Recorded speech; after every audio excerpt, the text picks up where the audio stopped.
चुप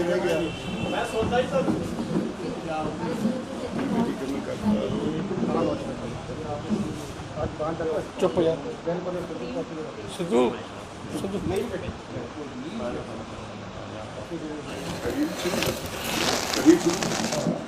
सब तो पहले तो सारे पत्रकार भरावां का स्वागत है। अज की मीटिंग मेरी प्रधानगी च हुई जिहदे बड़े अहम फैसले ले गए। 17 तारीख नूं असी देश के सारे MPs नूं स्पैशली जिहड़े विरोधी धिर दे MP ने उन्होंने वोटर्स वालों विप जारी कर रहे हैं। अज तक पार्टियां विप जारी कर दी हैं, वोटर्स का विप असी जारी कर रहे हैं जिहदे च असीं उन्होंने कह रहे हैं भी तुसीं इन्ने लंबे समय तो अंदोलन चलदा है, तुसीं ते तुहाडी पार्टी ने मूँह नहीं खोलिया, तुसीं बनदी आवाज़ नहीं उठाई, इस करके 7.5 महीने किसानों नूं अंदोलन बैठे हो गए। असीं तुहानूं हदायत करते हैं कि पार्लीमेंट का सैशन शुरू हो रहा है। अज ये अंदोलन सारी दुनिया के निगाह हेठ है। इस अंदोलन पर बहस हो चुकी house of common Australia, New Zealand, Canada international human rights commission के ध्यान हेठ है और यूनाइटेड नेशनस इन्हूं वाच कर रहा है।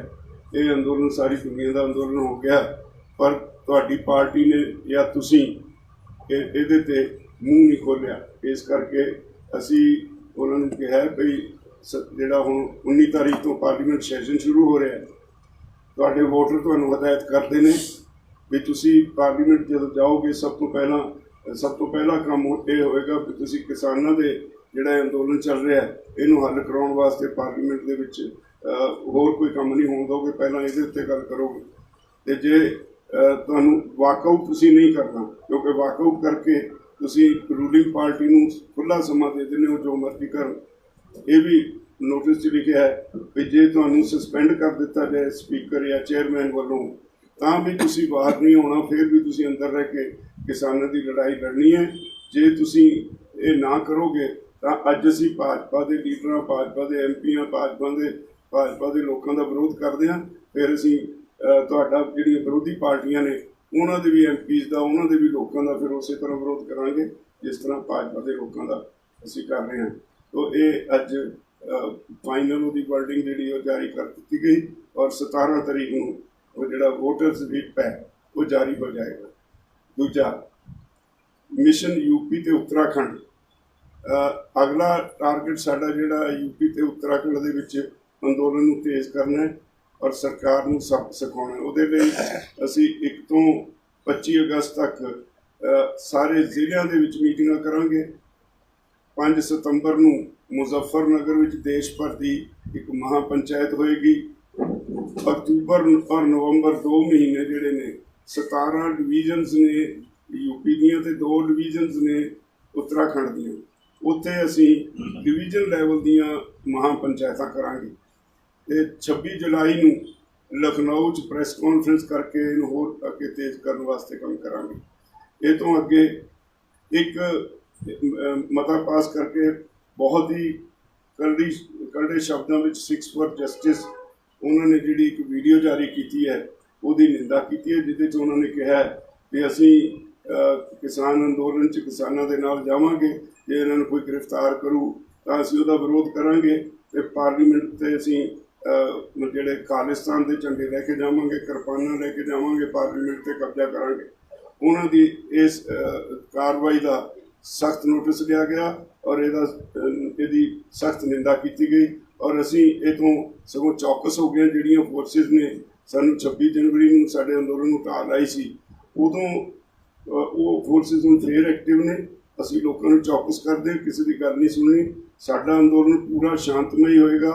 उहदे विच असी तय किया है बई 22 जुलाई तो 13 अगस्त तक जो पार्लीमेंट का सैशन चलेगा, जिदन भी वर्किंग डे होएगा, पार्लीमेंट का सैशन होएगा, 200 मैंबरों का जत्था हर रोज़ पार्लीमेंट वाल कूच करेगा।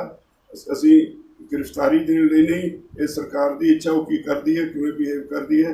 असी उत्थे जाके पार्लीमेंट के अगे अपना केस रखांगे, असी उत्थे धरना देंगे।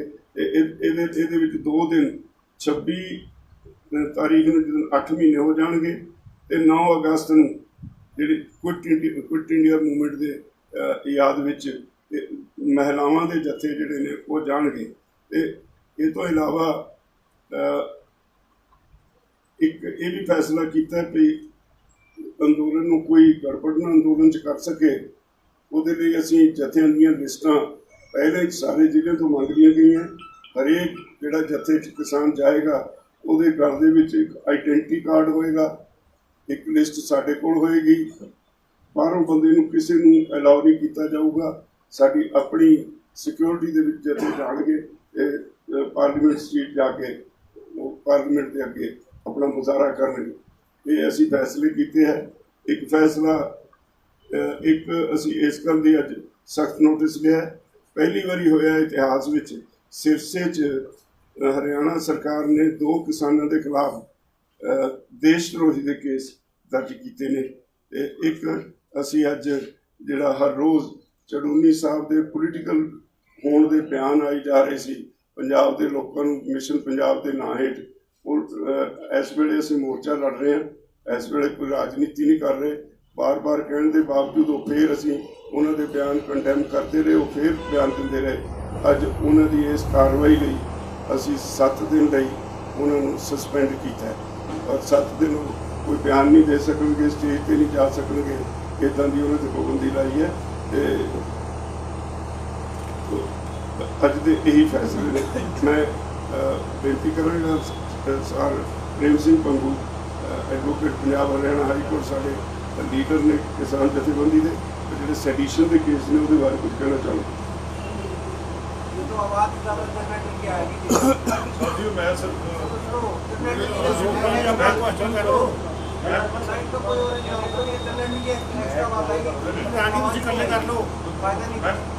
ਸੈਡੀਸ਼ਨ ਬਾਰੇ ਕੋਈ ਕਹਿਣਾ ਹੀ ਬੰਦ ਕਰਾ ਦਿਓ, ਬੰਦ ਕਰਾ ਦਈਏ, ਬੰਦ ਕਰਾ ਦਈਏ ਜਾ ਕਰਾ ਕੇ ਬੰਦ ਕਰਾ ਦਿਓ।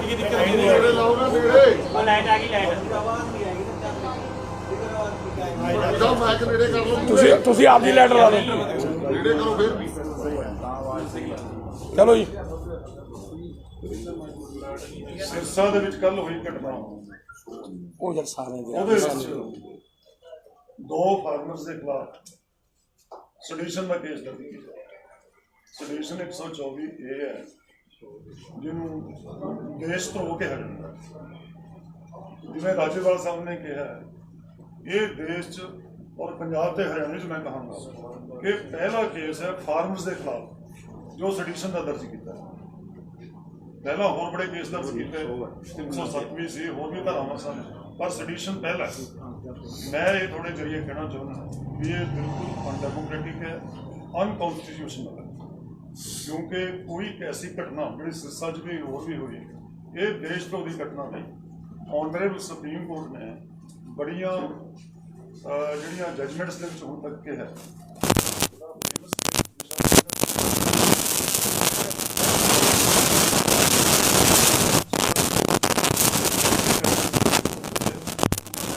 स्वामी का केस सुनते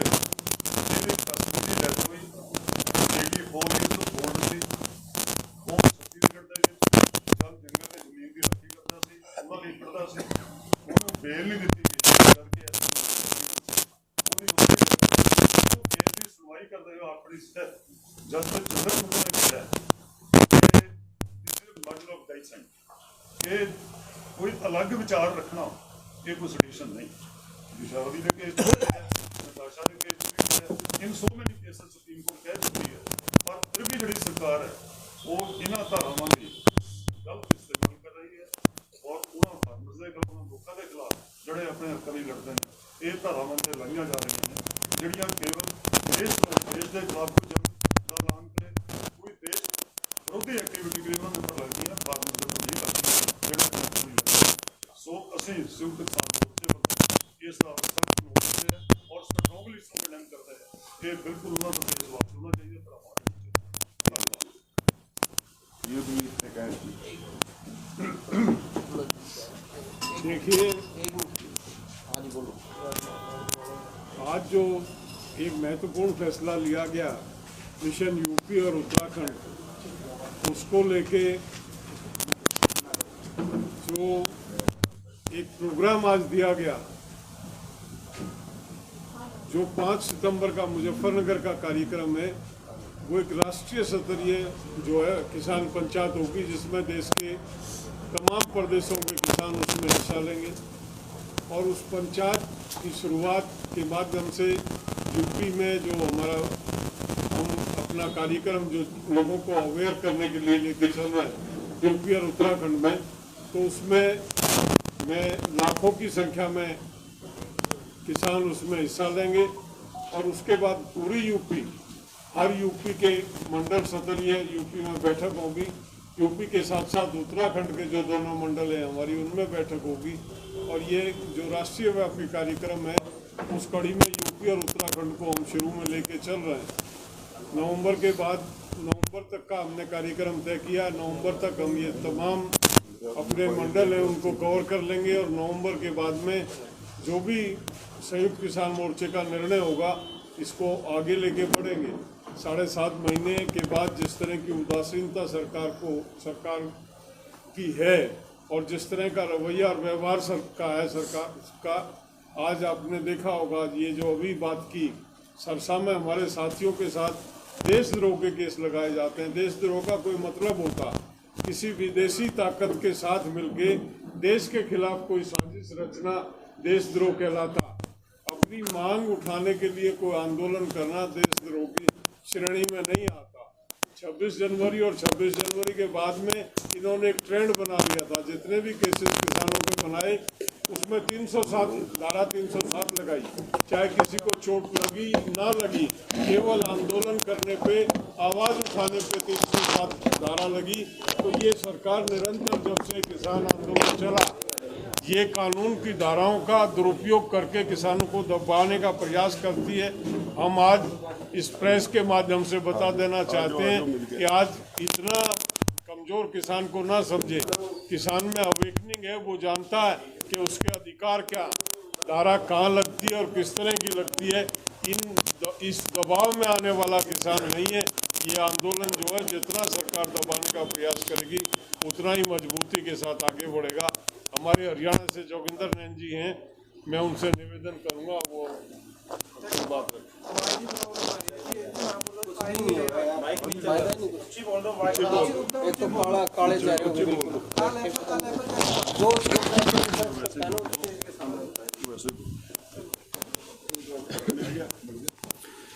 मैं जोगिंदर घासीराम नैन, प्रदेश अध्यक्ष भारतीय किसान यूनियन हरियाणा। मैं हरियाणा प्रदेश की सरकार की जो लगातार कारगुजारियाँ 7.5-8 महीने से हो रही हैं, उन पर थोड़ा प्रकाश डालूंगा। जो संसद का कार्य था वो मेरे सीनियर साथियों ने बता दिया आप सब साथियों को। हरियाणा प्रदेश के अंदर लगातार 5-6 दिन से, पिछले जो 5-6 दिन का कार्यकाल है, वो जजप्पा और भाजपा की सरकार के द्वारा हरियाणा के अंदर जो किसान आंदोलन में सक्रिय भूमिका निभा रहे हैं, उनके ऊपर, किसान साथियों के घरों के ऊपर भी दबिश दी जा रही है इस आंदोलन के दौरान। और जो किसान साथी हमारे, हम ये कहते हैं खुले मन से, आप मीडिया के माध्यम से, अगर हमारे किसी किसान साथी के द्वारा कोई ऐसी हरकत की गई है तो हम उसको सज़ा देने के हक में है। किसान साथियों के द्वारा कोई ऐसी हरकत नहीं की गई, लेकिन जो गाड़ियों के शीशे तोड़ने की बात आती है या गाड़ियों का कोई भी नुकसान पहुंचाने का काम किया जाता है, उस पर जो धारा 124 की लगाई गई है सरसा के अंदर, और जो भिवानी, हिसार के अंदर, आज रोहतक के अंदर भी हमारे किसान साथियों के द्वारा जो प्रदर्शन किया जा रहा है, उसको लेकर के हरियाणा प्रदेश की सरकार लगातार हमारे किसान साथियों के ऊपर दबिश बनाने का जो काम कर रही है। हम पहले भी कह चुके हैं कि लगातार 7.5 महीने से हरियाणा प्रदेश का पूरा किसान शांतिमय तरीके से अपने इस किसान आंदोलन की अहम भूमिका निभा रहा है, जो दिल्ली के चारों तरफ लगा हुआ है। और जो बात है आने वाली 22 तारीख के लेकर, उसमें भी सभी साथियों को स्पष्ट कर दिया गया है कि जो भी मेरे को किसान साथी हरियाणा का सुन रहा है, मैं उनसे भी अपील करना चाहता हूं कि वो एक अपना पासपोर्ट साइज फोटो, आधार कार्ड की कॉपी अपना जिला अध्यक्ष, ब्लॉक अध्यक्ष या अपने सीनियर किसान नेताओं के माध्यम से पहुंचाए।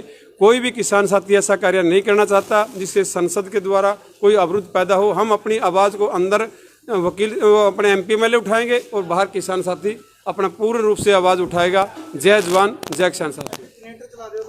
कोई नहीं हो जाएगा यार, फिर आवाज नहीं आएगी, आ रही है साडी भाई, आवाज नहीं आएगी, वीडियो क्वालिटी साडी बहुत लो भाई, फिर हम करते मना, हमारे को मना। हाँ भी साथियों, 17 तरीक को ਅਸੀਂ 5-5 ਜਥੇ ਦੀਆਂ ਲਿਸਟਾਂ ਸਾਰੀਆਂ ਜਥੇਬੰਦੀਆਂ ਤੋਂ ਮੰਗਾ ਲਈਆਂ। 17 ਤਰੀਕ ਨੂੰ ਸਾਨੂੰ ਲਿਸਟਾਂ ਦੇ ਦੇਣਗੇ, ਬਾਕਾਇਦੇ ਉਹਦਾ ਐਂਟਰੀ ਕਾਰਡ ਸਾਰਾ ਕੁਝ ਦੇਣਾ ਹੈਗਾ।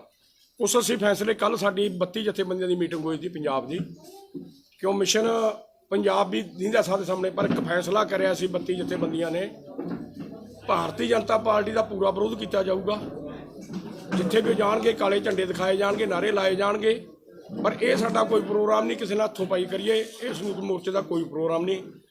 ਕਾਲੀ, ਕਾਂਗਰਸੀ, ਆਮ ਪਾਰਟੀ ਵਾਲੇ, ਕਾਮਰੇਡ, ਉਹਨਾਂ ਦਾ ਕੋਈ ਵਿਰੋਧ ਨਹੀਂ ਕੀਤਾ ਜਾਊਗਾ। ਉਹ ਆਦਾ ਕਿਹੜੇ ਤਰੀਕੇ ਨਾਲ ਪ੍ਰਚਾਰ ਕਰਦੇ ਨੇ, ਉਹਨਾਂ ਤੋਂ ਸਵਾਲ ਪੁੱਛੇ ਜਾ ਸਕਦੇ ਨੇ, ਸਾਡੇ ਵਰਕਰ ਸਵਾਲ ਪੁੱਛਣਗੇ। ਇਹ ਫੈਸਲਾ ਹੈ। ਤੇ 32 ਜਥੇਬੰਦੀਆਂ ਦੇ ਲੀਡਰ ਸਾਡੇ, ਜੇ ਸਾਡਾ ਮੰਗਾਂ ਨਹੀਂ ਮੰਨੀ ਦੀਆਂ, ਅਸੀਂ ਪੰਜਾਬ 'ਚ ਇਲੈਕਸ਼ਨਾਂ 'ਚ ਨਹੀਂ ਜਾਵਾਂਗੇ। 32 ਦੇ 32 ਜਿਹੜੇ ਸੀਨੀਅਰ ਲੀਡਰ ਨੇ ਉਹ ਆਪਦੇ ਸੰਘਰਸ਼ ਦੇ ਵਿੱਚ ਰਹਿਣਗੇ। ਉਹ ਕੋਈ ਮਗਰ ਲੜਦਾ ਪੰਜਾਬ ਵਿੱਚ ਆਪਦੀਆਂ ਇਲੈਕਸ਼ਨ ਲੜੀ ਜਾਵੇ, ਪਰ ਇਹਨਾਂ ਲੀਡਰਾਂ 'ਚੋਂ ਪੰਜਾਬ 'ਚ ਕੋਈ ਨਹੀਂ ਜਾਊਗਾ। ਜੱਜ ਕੇ ਇੱਥੇ ਖੜਾਂਗੇ। ਇਹ ਗੱਲ ਸਾਡੀ ਪੰਜਾਬ ਦੇ ਵਿੱਚ ਕੱਲ੍ਹ ਪਾਸ ਹੋਈ ਹੈ।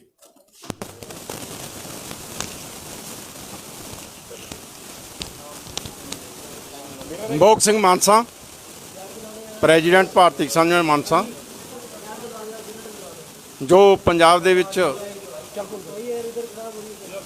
ਹਾਲਾਤ ਪੈਦਾ ਕੀਤੇ ਜਾ ਰਹੇ ਨੇ, ਉਹਨਾਂ ਦੇ ਮੱਦੇਨਜ਼ਰ ਅਸੀਂ ਸਾਰੇ ਪੰਜਾਬ ਦੇ ਲੋਕਾਂ ਨੂੰ ਬੇਨਤੀ ਕੀਤੀ ਹੈ ਕਿ ਜੋ ਕਿਸਾਨਾਂ ਦੀਆਂ ਸਮੱਸਿਆਵਾਂ ਨੇ, ਕਿਸਾਨਾਂ ਦੀਆਂ ਮੰਗਾਂ ਨੇ, 3 ਕਾਲੇ ਕਾਨੂੰਨ ਰੱਦ ਕਰਨੇ, MSP ਦਾ ਗਰੰਟੀ ਕਾਨੂੰਨ ਬਣਾਉਣਾ ਔਰ ਸਾਰੀਆਂ ਫਸਲਾਂ ਦੀ ਖਰੀਦ ਕਰਨੀ, ਬਿਜਲੀ ਐਕਟ ਆ ਜਿਹੜਾ ਵਾਪਸ ਕਰਨਾ, ਪ੍ਰਦੂਸ਼ਣ ਐਕਟ ਵਾਪਸ ਕਰਨਾ, ਤੇਲ ਦੀਆਂ ਵਧੀਆਂ ਕੀਮਤਾਂ ਰੋਕਣ ਵਾਸਤੇ ਜਿਹੜਾ ਹੈਗਾ ਉਹ ਸਾਰੇ ਅਸੀਂ ਲੋਕਾਂ ਨੂੰ ਅਪੀਲ ਕੀਤੀ ਹੈ। ਪੋਲੀਟੀਕਲ ਪਾਰਟੀਆਂ ਨੂੰ ਵੀ ਅਪੀਲ ਕੀਤੀ ਹੈ ਕਿ ਉਹ ਪੋਲੀਟੀਕਲ ਏਜੰਡੇ ਨੂੰ ਛੱਡ ਕੇ ਇਸ ਅੰਦੋਲਨ ਦੇ ਤੇ ਕਿਸਾਨਾਂ ਦੀਆਂ ਮੰਗਾਂ ਵੱਲ ਧਿਆਨ ਦੇਣ। ਕਿਉਂਕਿ ਹਜੇ ਜਿਹੜਾ ਹੈਗਾ ਇਲੈਕਸ਼ਨ ਦੇ ਵਿੱਚ ਕਾਫੀ ਸਮਾਂ ਪਿਆ। ਇਲੈਕਸ਼ਨ ਦਾ ਜਦੋਂ ਸਮਾਂ ਆਊਗਾ ਉਦੋਂ ਇਹਨਾਂ ਬਾਰੇ ਸੋਚਿਆ ਜਾ ਸਕਦਾ ਹੈ, ਪਰ ਅੱਜ ਜਿਹੜਾ ਪੰਜਾਬ ਦੇ ਲੋਕ ਦੇ ਭਾਰਤ ਦੇ ਲੋਕ ਉਹ ਸਾਰੇ ਦਿੱਲੀ ਦੇ ਮੋਰਚਿਆਂ 'ਤੇ ਬੈਠੇ ਨੇ, ਆਪਣੀਆਂ ਮੰਗਾਂ ਮਨਾਉਣ ਦੇ ਲਈ ਬੈਠੇ ਨੇ, ਆਪਣੇ ਹੱਕ ਸੱਚ ਦੀ ਲੜਾਈ ਲੜ ਰਹੇ ਨੇ। ਇਸ ਲਈ ਇਹ ਜਿਹੜਾ ਹੈਗਾ ਮਹੱਤਵਪੂਰਨ ਹੈ। ਜਿਹੜੀਆਂ ਚੋਣਾਂ ਨੇ ਉਹ ਅਗਲਾ ਜਿਹੜਾ ਹੈਗਾ ਏਜੰਡੇ 'ਤੇ ਆ ਸਕਦੀਆਂ ਨੇ, ਪਰ ਪਹਿਲਾ ਜਿਹੜਾ ਸਾਡਾ ਏਜੰਡਾ ਹੈ, ਪਹਿਲਾ ਜਿਹੜਾ ਸਾਡਾ ਪ੍ਰੋਗਰਾਮ ਹੈ, ਪਹਿਲੇ ਜਿਹੜਾ ਅੱਜ ਸਾਡਾ ਸੰਘਰਸ਼ ਚੱਲ ਰਿਹਾ ਹੈ, ਉਹ ਪਹਿਲ ਦੇ ਆਧਾਰ 'ਤੇ ਅਸੀਂ ਉਹਨੂੰ ਲੜਨਾ, ਜਿੱਤਣਾ ਹੈ ਔਰ ਸਰਕਾਰ ਨਾਲ ਜਿਹੜੀ ਹੈਗੀ ਹੈ ਸਾਡੀ ਜੰਗ ਜਾਰੀ ਹੈ।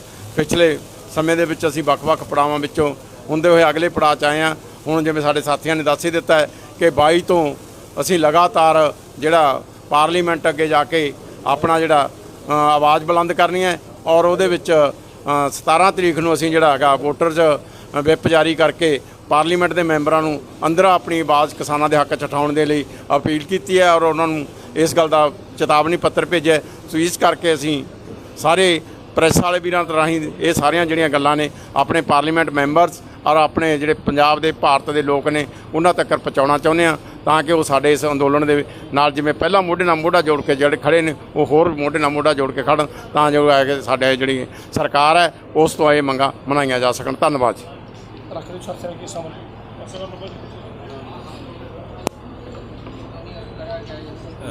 प्रहलाद सिंह बारूखेड़ा, प्रदेश अध्यक्ष हरियाणा किसान मंच।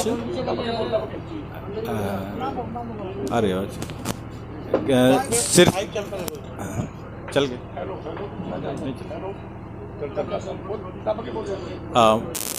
प्रहलाद सिंह बारूखेड़ा, प्रदेश अध्यक्ष हरियाणा किसान मंच।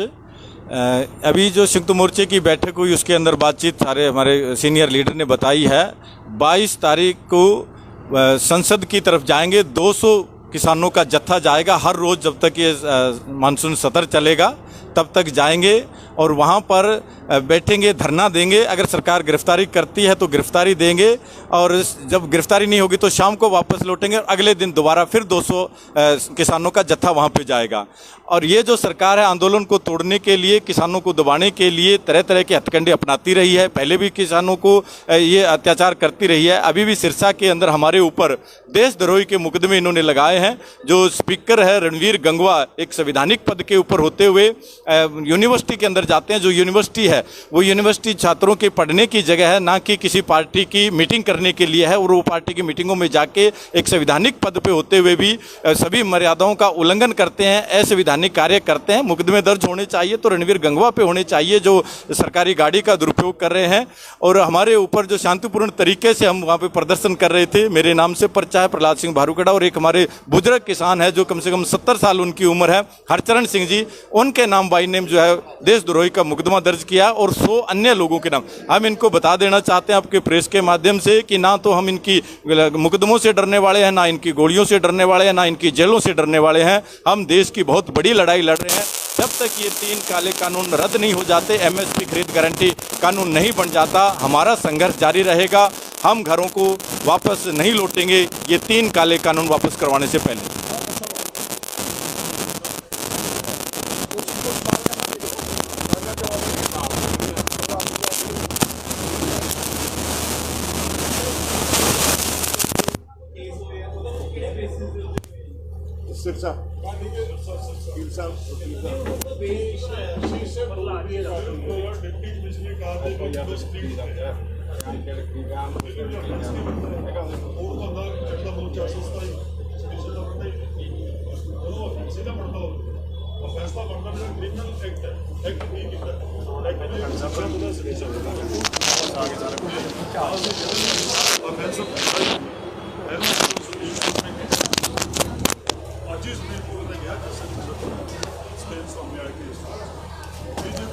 विचार भी रखता है, अलग विचार रखता है, सरकार के खिलाफ है, किसी के खिलाफ है, ये सडिशन तो है नहीं, ये तो वैसे एक फंडामेंटल राइट है।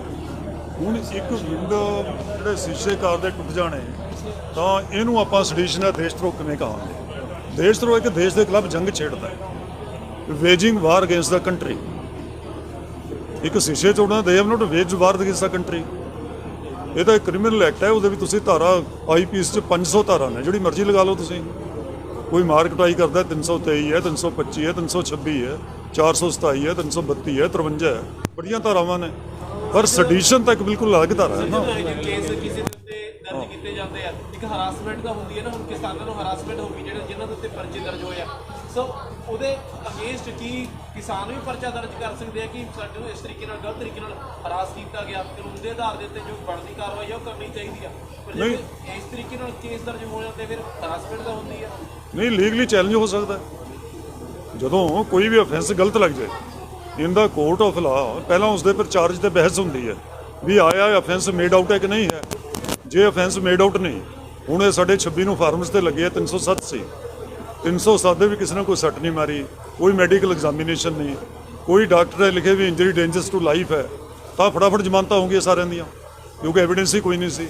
ਇਸ ਲਈ ਉਹ ਅਫੈਂਸ ਕੋਰਟ 'ਚ ਖੜਦੇ ਨਹੀਂ, ਜਿਹੜੇ ਲੀਗਲੀ ਪ੍ਰੂਵ ਨਾ ਹੋ ਸਕਣੇ ਹੋਣ ਔਰ ਜਿਹੜੇ ਲੀਗਲੀ ਵੈਲਿਡ ਨਾ ਹੋਣ, ਨਾ ਉਹਨਾਂ ਦੀ ਕੋਈ ਮੈਡੀਕਲ ਐਵੀਡੈਂਸ ਹੋਵੇ, ਨਾ ਸਪੋਰਟਿੰਗ ਐਵੀਡੈਂਸ ਹੋਵੇ। ਇਸ ਲਈ ਲੱਗਣਾ ਹੈ ਆਪਣੇ ਆਪ ਹੀ ਸਰਕਾਰ ਨੂੰ ਤਾਂ ਇਹਦਾ ਝਾੜਾਂ ਪੈਂਦੀਆਂ ਨਾ ਸੁਪਰੀਮ ਕੋਰਟ 'ਚ ਪ੍ਰੋਸੀਕਿਊਸ਼ਨ ਨੂੰ, ਵੀ ਤੁਸੀਂ ਗਲਤ ਧਾਰਾਵਾਂ ਲਾਉਂਦੇ ਕੋਰਟ 'ਚ ਖੜਦੇ ਨਹੀਂ ਆ ਕੇ।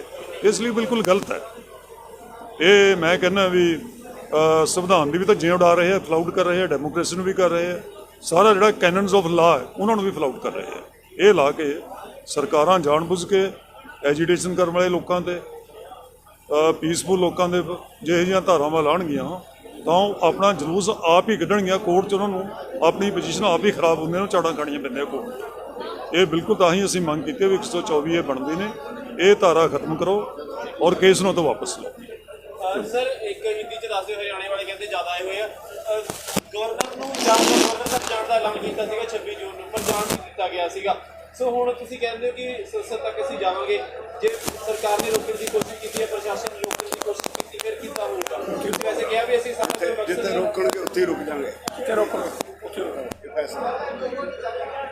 ਤੇ ਇਹ ਤਾਂ ਪਹਿਲਾਂ ਵੀ ਕਿਹਾ ਹੈਗਾ ਕਈ ਵਾਰੀ, ਆਪਾਂ ਪਰ ਫਿਰ ਵੀ ਚਲੇ ਜਾਂਦੇ ਆ ਤੇ ਨਹੀਂ ਇਹ ਸਵਾਲ ਦਾ ਜਵਾਬ ਅਸੀਂ ਦਿੰਦੇ ਹਾਂ। ਜਿਹੜਾ ਸਾਡੇ ਸੰਯੁਕਤ ਮੋਰਚੇ ਤੋਂ ਬਾਹਰ ਜਾਊਗਾ ਉਹ ਸਾਡਾ ਕੁਝ ਨਹੀਂ ਹੋਊਗਾ, ਉਹ ਸਾਡੇ ਮੋਰਚੇ ਦਾ ਵਿਰੋਧੀ ਹੋਊਗਾ। ਸਮਝ ਕੇ ਗੱਲ, ਵਿਰੋਧ ਕਰਦਾ ਹੋਊਗਾ ਜਿਹੜਾ ਲੰਘਣਾ ਕਰੂਗਾ। ਅਸੀਂ ਸਿਰਫ 200 ਬੰਦਾ ਭੇਜਣਾ, ਕਿਸੇ ਦੂਜੀ ਜਥੇ ਨੇ ਕੋਈ ਸੁਨੇਹਾ ਨਹੀਂ ਦਿੱਤਾ ਵੀ ਆਪਦੇ ਬੰਦੇ ਲੈ ਕੇ ਆਉਣ। ਉਹ ਜੇ ਆ ਕੇ ਸਾਡੇ ਅੰਦੋਲਨ 'ਚ ਵਿਘਨ ਪਾਉਂਦੇ ਨੇ, ਸਾਡੇ ਅੰਦੋਲਨ ਨੂੰ ਹਰਾਉਣਾ ਚਾਹੁੰਦੇ ਨੇ, ਉਹ ਬਾਹਰਲੀਆਂ ਸ਼ਕਤੀਆਂ ਨੇ, ਉਹਨਾਂ ਨੂੰ ਨਹੀਂ ਇਹੋ ਜਿਹਾ ਕੰਮ ਕਰਨਾ ਚਾਹੀਦਾ। ਕੋਈ ਏਡ ਨਹੀਂ ਦਿੱਤੀ ਕੀਤੀ ਜਾਊਗੀ। ਜੇ ਸਰਕਾਰ ਉਹਦੇ ਪਰਚੇ ਦਰਜ ਕਰੇ, ਕੁਛ ਕਰੇ, ਉਹਨੂੰ ਜੇਲ੍ਹ ਭੇਜੇ, ਕੋਈ ਮਦਦ ਨਹੀਂ ਕਰੀ ਜਾਊ, ਜਿਹੜਾ ਤੋੜ ਕੇ ਜਾਊਗਾ। ਜਿਹੜਾ ਤੁਸੀਂ ਕਹਿੰਦੇ ਹੋ whip ਜਾਰੀ ਕਰਨਾ ਹੈਗਾ ਵਿਰੋਧੀ ਪਾਰਟੀਆਂ ਦੇ ਨੁਮਾਇੰਦਿਆਂ ਨੂੰ, ਉਹ ਇਹ ਬਾਕੀ ਰਹੂਗੀ ਵੀ ਉਹਨੂੰ ਤੁਸੀਂ ਘਰ ਘਰ ਉਹਨਾਂ ਦੇ ਜਾ ਕੇ ਤੁਸੀਂ ਉਹ ਮੇਲ ਕਰਤਾ 17 ਤਰੀਕ ਨੂੰ ਅਸੀਂ ਮਿਲਿਆ ਸੀ। ਸਾਡੀ ਇਨਫੋਰਮੇਸ਼ਨ ਮਿਲੀ ਵੀ 18 ਨੂੰ ਤਾਂ ਗਵਰਨਮੈਂਟ ਨੇ ਆਲ ਪਾਰਟੀ ਮੀਟਿੰਗ ਸੱਦੀ ਹੋਈ ਹੈ, 17 ਨੂੰ ਪਾਰਟੀਆਂ ਨੇ ਇੱਥੇ ਮੀਟਿੰਗਾਂ ਸੱਦੀ ਹੋਈਆਂ, ਇਸ ਕਰਕੇ ਅਸੀਂ ਮੇਲ ਕਰ ਦਿੰਦੇ ਸਾਰੇ। गुरनाम चटनी को वो सस्पेंड किया गया 7 दिन के लिए, क्या वजह रही, क्यों सस्पेंड किया? ਉਹ ਰਾਜਨੀਤਿਕ ਬਿਆਨ ਦਿੰਦਾ ਜੀ। आपसे बोलने सर, कैमरा पे सेट है, आपको फिर कैसे दिखाई पता नहीं कैसे प्रेस कॉन्फ्रेंस कर। आज की मीटिंग में गुरनाम चटनी के मामले में क्या बातचीत हुई? काफ़ी लंबे समय से वो पंजाब के सारी कंडीशन को पॉलिटिकल होने के लिए उकसा रहा था और बार बार हम इस बात को कंडेम करते रहे। हम कहते हैं कि गलत नहीं कर रहे, हमारा कोई प्रोग्राम नहीं है, तो वो नहीं रुके। तो कल पंजाब की मीटिंग में सारी जथेबंदियों ने शिकायत की, तो आज उसके हाउस में, जनरल हाउस में फैसला करके 7 दिन के लिए उनको सस्पेंड कर दिया। वो 7 दिन स्टेज पे नहीं जाएंगे, कोई बयान नहीं देंगे, ये उनको बंदी लगा रहे हैं।